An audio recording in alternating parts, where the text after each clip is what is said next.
Hello everyone, welcome back to the channel. Musi Gaming here, and today I want to talk to you about the new arch formation that I actually made on the live stream the other day. But then again, for those of you who have not tuned in to my live stream, here is the final form of arch formation that I actually made, which is the D Exodia that I was working for. Those of you who are familiar with the Yu-Gi-Oh stuff, but yeah, this is it. This is what I'm going to use for Rally with Attila and Subutai behind him, and this is basically the arch formation that I actually was kind of building up towards.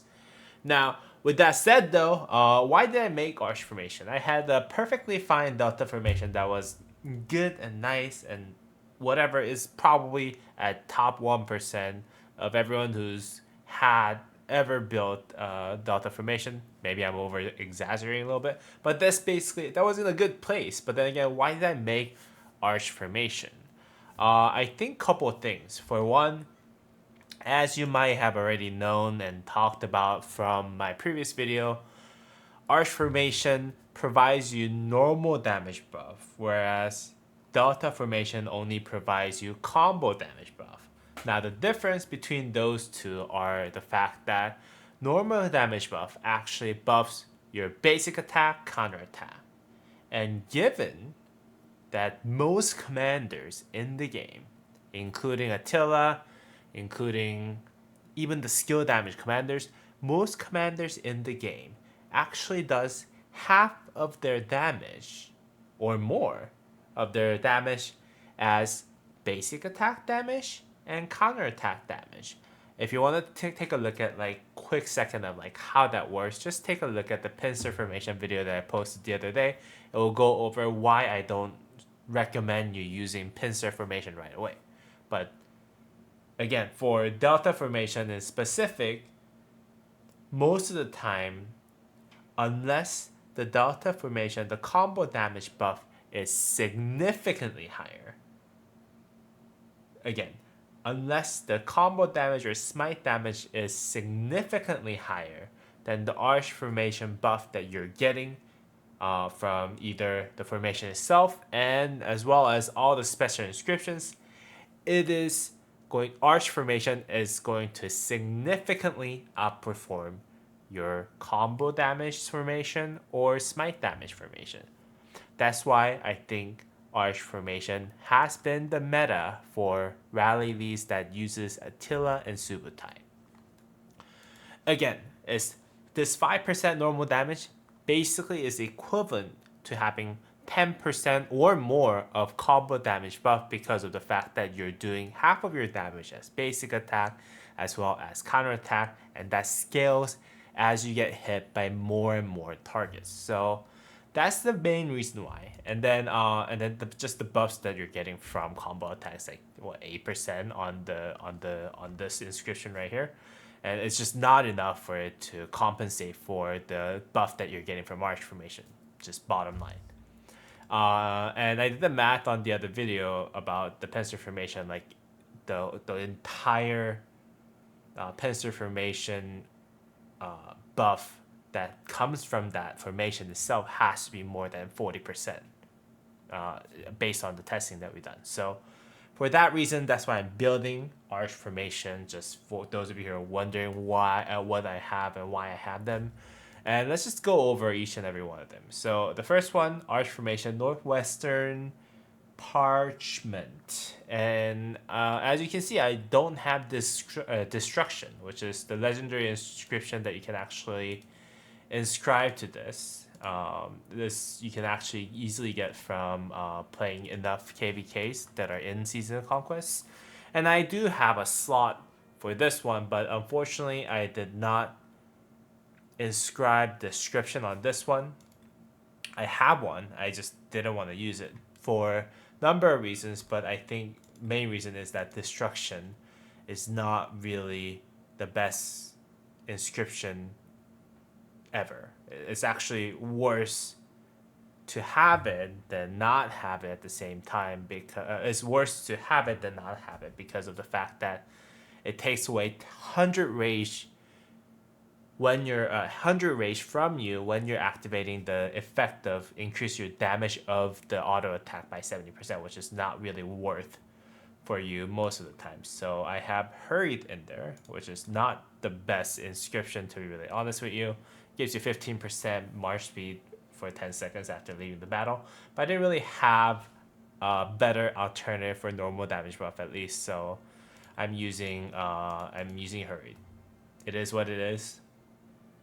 It's probably gonna be okay for rally because it's gonna give you speed, but the true power of this one is actually from this all damage plus 2%, which is most likely gonna be equivalent to about 4% health. I didn't really check, but that's usually the relevancy of 2%. 1% all damage is usually equivalent to 2% health for most cases. So yeah, so great armament here. Not as great as the other ones because I just made this and I didn't really reroll any of those lower tier stats, but it's a great armament in my opinion. All right, let's move on. The second one, I don't have legendary inscription for this one. I'm actually building towards it. If you look at my formation, I'm actually trying to get this one legendary inscribe, special inscribe. So I'm working on that, but right now I don't have a legendary inscribe version of those. So I'm using my best one out of rare one, which is great. It's gonna give you even yield, which will give you 1.5% normal damage dealt, which is good, which is basically equivalent to 1.5% all damage. And then whenever this troop launches a basic attack, it has 10% chance to reduce all damage by 5%, but also deal 10% less skill damage, which is fine because I don't do skill damage with Attila Subutai. Although I think Arthur, since I'm using him with Philip, technically I do get the negative from this, but who cares? I built this for Attila Subutai and for future Arthur plus whoever combo commander that comes in. But yeah, so that's not bad. Stat wise, it's almost close to perfect except for attack. 3.5% is a max roll for health, which is awesome. 3.1% for defense, which is the second most important stats for cavalry. Only second to health. Almost in some cases, actually, defenses might outperform. It's 3.1%, which is nice. And attack, I wasn't able to roll really high on this one. And I don't really have transmutation stone crystals anymore. So it is what it is. I'm missing like 1.4% of all stats from here, which is not a big deal. Yeah, so 1.5, 1.4, whatever. Yeah, I'm missing 1.5% total. It's not a big deal. But it's pretty damn good, in my opinion. So let's move on. Invincible. Alright, so Invincible is a really good inscription. It increases skill damage resistance of the wielder by 5%. And for every 20% of its units a target troop has lost, the wielder deals 3% more damage, normal damage, but it's basically all damage because of the fact that, I only do normal damage or type of normal damages, but it deals 3% more normal damage up to 12%. Now this comes especially handy in a rally situation where you're trying to melt down the army that you're attacking as soon as possible, and then as kind of the battle persists, you'll be able to deal that finishing blow much faster. So I think this is a pretty good inscription at the end of the day. Skill damage reduction is nice. And then the whole thing about the target troop lost more damage is also very nice. Now, I am missing some defense percentages here, about 1.9% and 0.2% of health attack. And I might actually reroll the second one. Let's see. Oh, I have 9. Let's see if I can get one. Nope. I'm walking away from that. Yeah, so it is tough, right? The inscriptions, the transmutation stones are very, very, very, very, very rare. So it is hard for me. But, this is the middle stats I'm going to try to reroll so that I can get at least up to like 2.5% or more. But, it's not really up to me. But other ones are almost perfect too. So pretty darn good, right? This one, Fearless. This is the one that I transfer over from wedge. So did I for this one actually, and then this one I brought it up from combo, I think.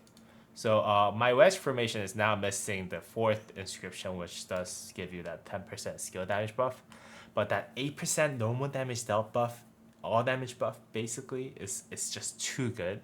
I couldn't pass on it. I was thinking about maybe using the Delta formation that had like 3.5% normal damage and 3.5% defense, but I gave it a second thought and like the whole server is gonna benefit from this 8%. I can't really rely on.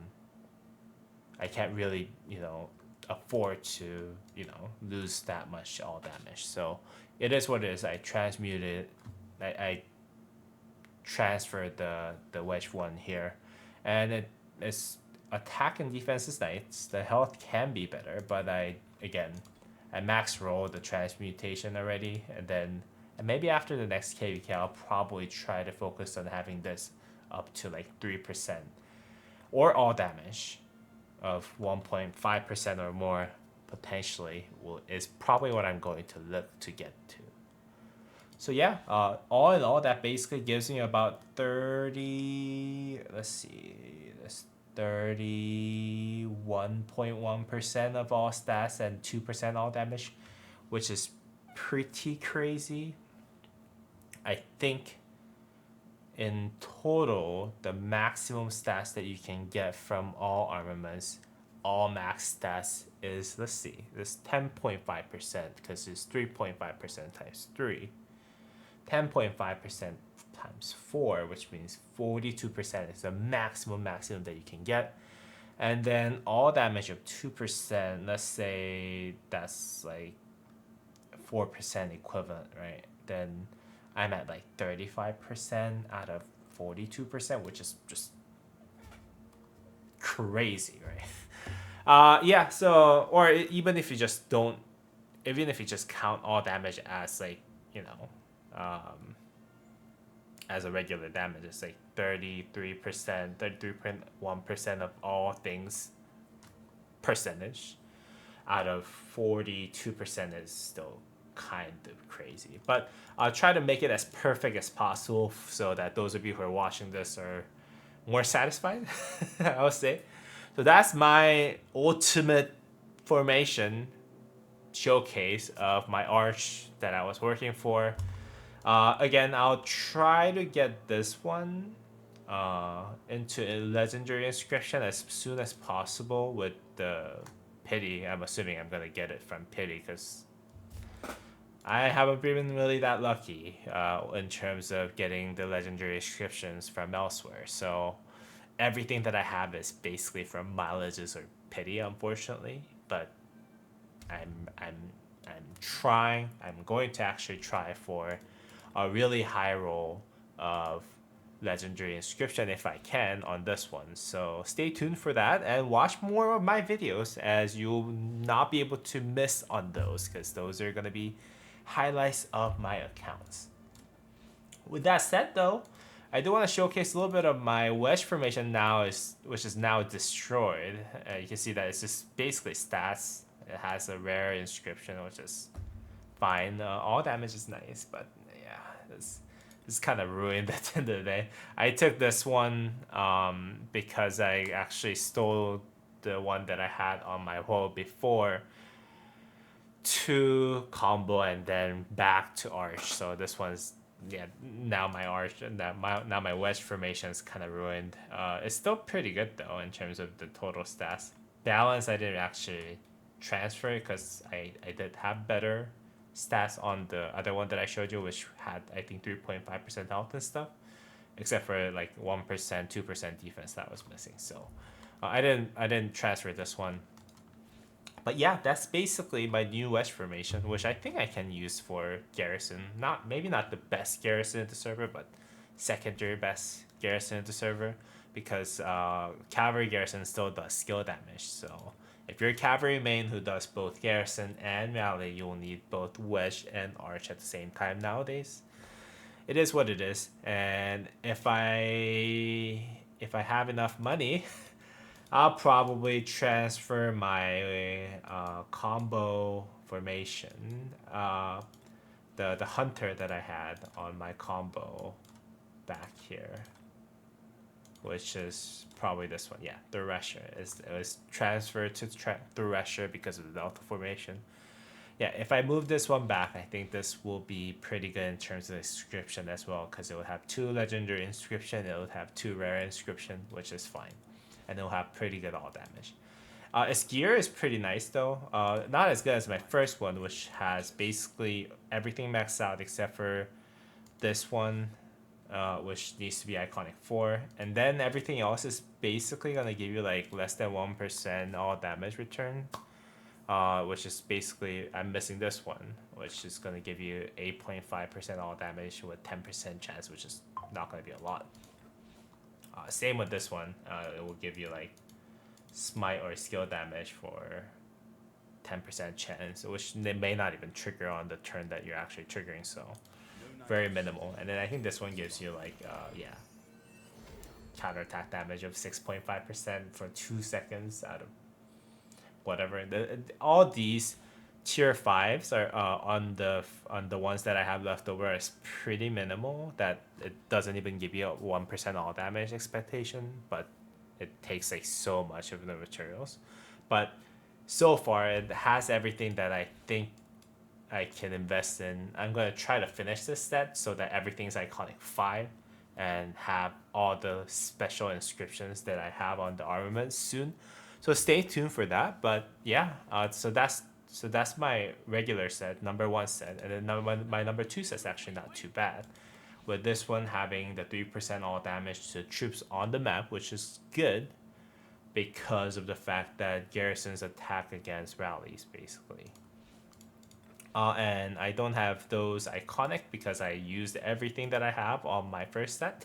And I'm a very new and young account, but with the Horn Critted, I think I might actually get all these up to at least iconic 2 or 4 to be able to use them for the best garrison and whatnot, and just not be missing like 4% all damage and whatnot. So yeah, so that was basically my update. I hope you guys actually found this interesting. If you guys did, please let me know down in the comment down below if you have any comments, questions about anything that I showed you today. But I hope you guys enjoyed it.